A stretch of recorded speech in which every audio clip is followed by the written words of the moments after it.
Sous le régime d'Alassane Ouattara, les droits de l'homme semblent avoir perdu tout sens. Les crimes restent impunis, les voix s'éteignent, les institutions se taisent. Face à l'injustice, le peuple ivoirien s'interroge. Jusqu'à quand?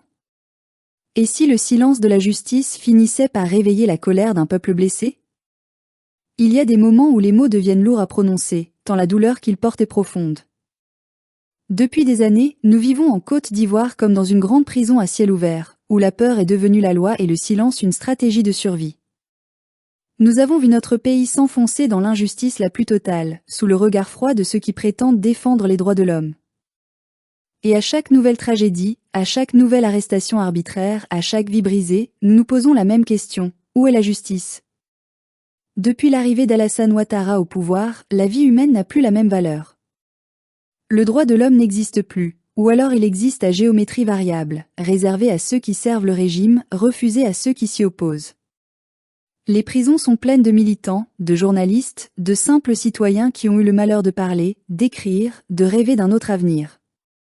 Des familles entières ont été déchirées, des mères attendent encore un fils qui ne reviendra plus. Et pendant ce temps, les institutions internationales applaudissent, les chancelleries occidentales félicitent, les organisations des droits de l'homme détournent le regard. On nous parle de démocratie, mais quel genre de démocratie enferme ses opposants, muselle sa presse et tue ses citoyens? On nous parle de stabilité, mais quelle stabilité repose sur la peur? Quelle paix peut naître du sang et du mensonge? Nous, Ivoiriens, avons tout donné pour notre liberté. Nous avons connu la guerre, la prison, l'humiliation, la douleur d'être jugés par ceux-là même qui ont armé nos bourreaux. Nous avons cru que la vérité finirait par éclater, que la justice internationale ferait son travail, que la lumière vaincrait l'obscurité. Mais l'histoire semble se répéter, les victimes changent de visage, mais les bourreaux restent impunis. Depuis 2011, aucune enquête sérieuse n'a été ouverte contre le clan Ouattara. Les massacres de Duékoué, les exécutions sommaires, les disparitions forcées, les pillages, tout cela semble effacer des mémoires officielles. Ceux qui ont tué au nom du pouvoir coulent aujourd'hui des jours heureux, promus, décorés, protégés. Pendant que ceux qui ont défendu leur patrie croupissent dans des cellules ou survivent en exil.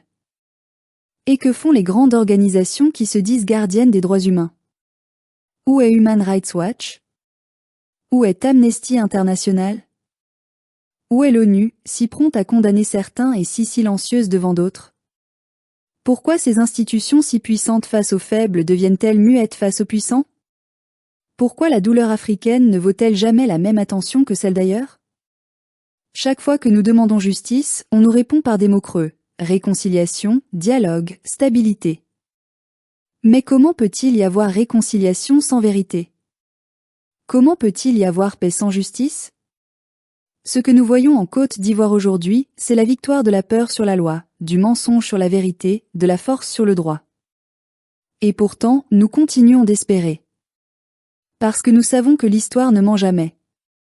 La vérité peut être étouffée, mais elle ne meurt pas. Elle dort, elle attend son heure. Et cette heure viendra. Mais combien de temps encore devrons-nous subir? Combien de morts faudra-t-il avant que le monde entende nos cris? Combien de générations sacrifiées avant que la Côte d'Ivoire retrouve la dignité? Nous ne voulons pas de guerre. Nous ne voulons pas de vengeance. Mais nous refusons de vivre éternellement sous la botte de l'injustice. Si les institutions ne font pas leur travail, si les juges se taisent, si les organisations internationales continuent de jouer aux aveugles, alors le peuple finira par se lever. Et quand le peuple se lève, aucune armée, aucune propagande, aucun mensonge ne peut l'arrêter. L'histoire du monde l'a prouvé, les dictatures tombent toujours, parfois lentement, mais toujours sûrement. Ce qui se passe aujourd'hui en Côte d'Ivoire n'est pas un simple désordre politique, c'est un effondrement moral. Un régime qui ne craint plus la justice devient dangereux.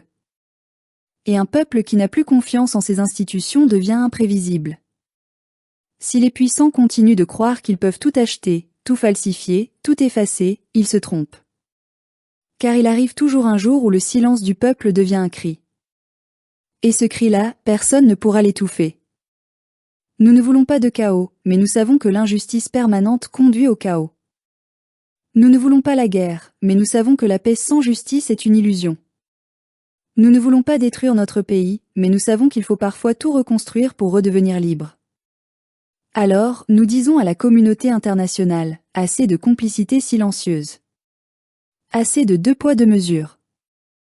Assez de cette hypocrisie qui protège les uns et condamne les autres. Vous avez condamné Gbagbo pour moins que cela, et vous vous taisez devant les crimes actuels. L'histoire vous jugera aussi. Et à nos frères ivoiriens, nous disons, ne perdons pas la foi. Ne laissons pas la colère nous aveugler, mais ne laissons pas non plus l'injustice nous endormir. Continuons de parler, de dénoncer, d'écrire, de témoigner. Car chaque mot, chaque geste, chaque vérité dite, même dans l'ombre, prépare le jour où la lumière reviendra. Nous avons perdu bien des batailles, mais pas la guerre de la conscience. La Côte d'Ivoire renaîtra, non pas grâce aux puissants, mais grâce aux justes. Et ce jour-là, ceux qui ont trahi le peuple, ceux qui ont vendu la justice, ceux qui ont profané la vérité, n'auront plus de refuge. Car la dignité d'un peuple ne meurt jamais. Elle se tait, elle saigne, elle attend. Et un jour, elle se relève.